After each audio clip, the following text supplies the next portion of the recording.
আমাদের মা বোনেরা বেশিরভাগই বসে বসে নামাজ আদায় করেন, তাদের কি নামাজ হবে? তো নাবালেগ এবং মুসাফিরের জন্য কোরবানি করার বিধান কি? ফরজ গোসলের উত্তম পদ্ধতি কি? আমাদের মসজিদে নামাজ এত তাড়াতাড়ি হয় যে পুরো তাসবিহ পড়ার সময় পাই না, এর ক্ষেত্রে করণীয় কি? আমার আব্বু বেঁচে থাকার কারণে আমাদের বাড়ি আব্বু আমার 2 বোন এবং আমার আম্মুর নামে লিখে দেন। আমাদের কোনো ভাই নাই, এটা ছাড়া আমাদের আর কোনো সম্পত্তিও নাই। এই সম্পত্তির যেটুকু আম্মুর নামে আছে, আমার আম্মু কি বেঁচে থাকার কারণে আমাদের 2 বোনকে লিখে দিতে পারবেন? চলতি হিসাবে ব্যাংকে টাকা রাখা হলে তা অনিচ্ছা সত্ত্বেও কিছু অতিরিক্ত টাকা মূল টাকার সাথে যোগ হয়ে যায়, করণীয় কি?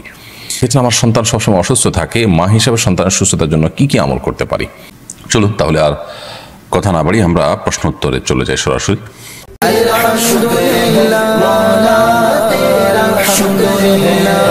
ফাহমিদা ইউসা এটি থেকে আপনি লিখেছেন, আমার সন্তান সবসময় অসুস্থ থাকে, মা হিসাবে সন্তানের সুস্থতার জন্য কি কি আমল করতে পারি? বোন ফাহমিদা, আল্লাহ তাআলা আপনার সন্তানকে পরিপূর্ণ সেবা দান করুন, আমরা দোয়া করি। মা হিসাবে সন্তানের সুস্থতার জন্য আপনি তো সাধারণভাবে দোয়া করবেন, দোয়া কবুলের যে সময়গুলো আছে সেগুলোতে আলাদা করে দোয়া করবেন। মা বাবার দোয়া সন্তানের জন্য অনেক বেশি উপকারী। এর বাইরে তার রোগ নির্ণয়ের জন্য ট্রিটমেন্ট করা অথবা রুকিয়ার ব্যবস্থা করা, সেটা আপনি করবেন ইনশাআল্লাহ। পাশাপাশি জমজমের পানি পান করাতে পারেন যদি সুযোগ থাকে। সকালে আজওয়া খেজুর খাওয়ানোর চেষ্টা করতে পারেন খালি পেটে, এটিও শেফা হিসাবে কাজ করে। কালোজিরা, মধু, এগুলো শেফার কাজ করে হাদিস থেকে সুস্পষ্টভাবে এবং বিশুদ্ধভাবে প্রমাণিত। সো এগুলো আপনি তাকে নিয়মিত করাতে পারেন এবং সেই সাথে আল্লাহ তাআলা আপনাকে এবং সন্তানকে যেন সবার এর তৌফিক দান করেন, সেটা আমরা করছি। শরীফুল ইসলাম শরীফ আপনি লিখেছেন, ফরজ গোসলের উত্তম পদ্ধতি কি? ফরজ গোসলের উত্তম পদ্ধতি, সুন্নাহসম্মত পদ্ধতি, সেটাই উত্তম পদ্ধতি। আর সুন্নাহসম্মত পদ্ধতি হলো যে শরীরের কোনো জায়গায় অথবা কাপড়ে নাপাক লাগলে প্রথমে সেই জায়গাটাকে আলতো করে ধুয়ে ফেলতে হবে, পরিষ্কার করে ফেলতে হবে। এরপর শরীর এবং কাপড়ের উভয় জায়গার নাপাক জায়গাটাকে ধুয়ে ফেলার পর আপনি 2 হাতের কবজি 3 বার ধুয়ে কুলি করে নাকে পানি দিয়ে মুখ ধুয়ে 3 বার ঠিক ওযু করার মতো করে মুখ হাত ধুয়ে মাথা মাসে করে ওযু করবেন। শুধুমাত্র ওযুর যে পাও ধোয়ার কাজটা বাকি রেখে এবার আপনি গোসল করে ফেলবেন।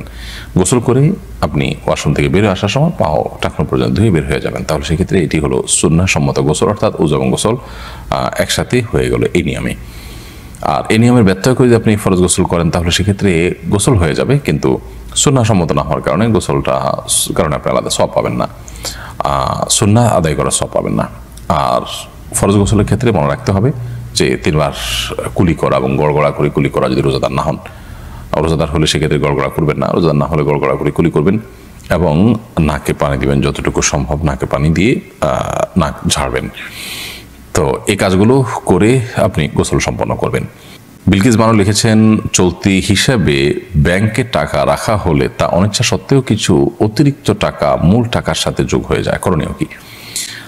অতিরিক্ত যে টাকাটা যুক্ত হয় আপনার সুদী ব্যাংকে, সেই টাকা আপনি সওয়াবের নিয়ত করা ছাড়া কোনো গরিব মানুষদেরকে দান করে দিবেন। আর সাধারণত চেষ্টা করবেন ইসলামী ব্যাংকিংয়ের সাথে যুক্ত থাকার। ইসলামী ব্যাংকিংয়ের সাথে যুক্ত থেকেও যে অতিরিক্ত টাকা পান সেটাও নিজে ভোগ না করাটাই হলো নিরাপদ। সেটা কোনো গরিব মানুষকে সওয়াবের নিয়ত করা ছাড়া দান করে দিবেন, ইনশাআল্লাহ আপনি দায়মুক্ত হবেন। ফারজান আহমেদ লিখেছেন, আমার আব্বু বেঁচে থাকার কারণে আমাদের বাড়ি আব্বু আমার 2 বোন এবং আমার আম্মুর নামে লিখে দেন। আমাদের কোনো ভাই নাই, এটা ছাড়া আমাদের আর কোনো সম্পত্তিও নাই।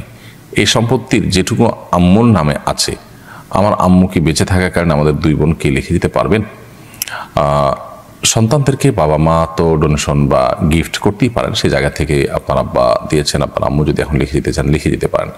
কিন্তু তার উদ্দেশ্য যদি হয় অন্য ওয়ারিসরা যেন না পায়, তাদেরকে ঠকানো বা তারা যেন না পান, তো সেটা অনুচিত কাজ হবে। আসলে আল্লাহ রাব্বুল আলামিনের প্রতি আমাদের এই বিশ্বাস থাকা উচিত যে রিজিকের মালিক আল্লাহ তাআলা।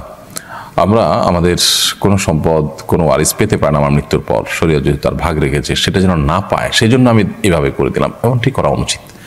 হ্যাঁ, আমার সন্তানরা অনেক অভাবী, তাদের আসলে বিকল্প কোনো পথ নাই, সেই জায়গা থেকে তাদেরকে আমি গিফট করে দিলাম, এটা জায়েজ আছে। অন্যকে ঠকানো বা অন্য যেন না পায় সেটা উদ্দেশ্য না। উদ্দেশ্য হলো এদের আসলে এই সবটুকুই এদের না হলে নয়, এই পর্যায়ের তারা কষ্টে আছে, তাহলে তাদের জন্য আমি এটা দিয়ে দিলাম, সেটা জায়েজ আছে। তবে কিছুটা সম্পদ হলেও যদি রেখে দেওয়া হয় অন্যান্য ওয়ারিসদের জন্য, সেটা সর্বোত্তম। এরপরে প্রশ্ন হলো, নাবালেগ এবং মুসাফিরের জন্য কোরবানি করার বিধান কি?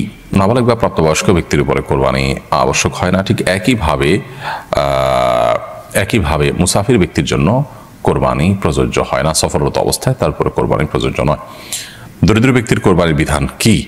যিনি দরিদ্র অভাবী তিনি যদি কোরবানি করতে চান, তার পশু থাকে সেটা দিয়ে, তো তার জন্য এটা জায়েজ কাজ।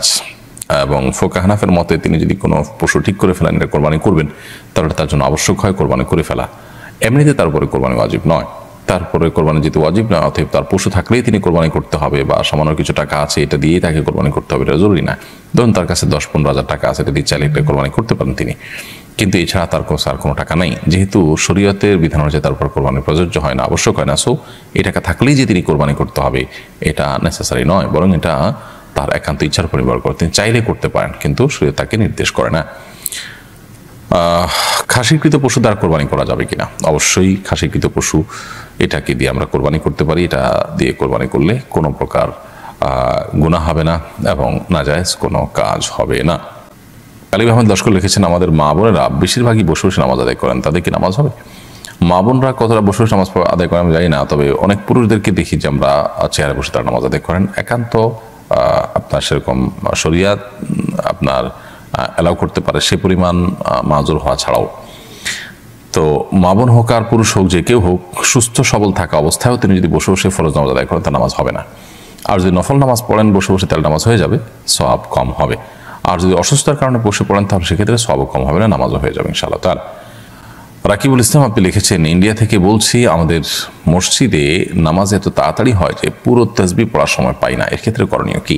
আপনার মসজিদে নামাজে যদি খুব বেশি তাড়াহুড়ো করা হয় এবং পুরো তাসবিহ পড়ার সময় না পান, তাহলে সেক্ষেত্রে ইমামের অনুকরণের জন্য আপনি চেষ্টা করবেন তাসবিহ না পড়ে হলে অনুকরণ করা। আর যদি মনে হয় যে না আমি আর সামান্য একটু বাকি আছে বলে ফেলতে পারি, তাহলে বলে ফেলে তারপরে ইমাম অনুকরণ করবেন, তাতে অসুবিধা নেই। আর ইমাম সাহেবকে নামাজের আগে পরে বোঝানোর চেষ্টা করবেন, কাউন্সিলিং করার চেষ্টা করবেন, যেন তিনি মানুষকে তাসবিহ পাঠের সময় সুযোগ দেন এবং তিনি যেন সালাত ধীরে ধীরে পড়েন, তাড়াহুড়া না করেন, এটি তাকে বোঝাতে হবে।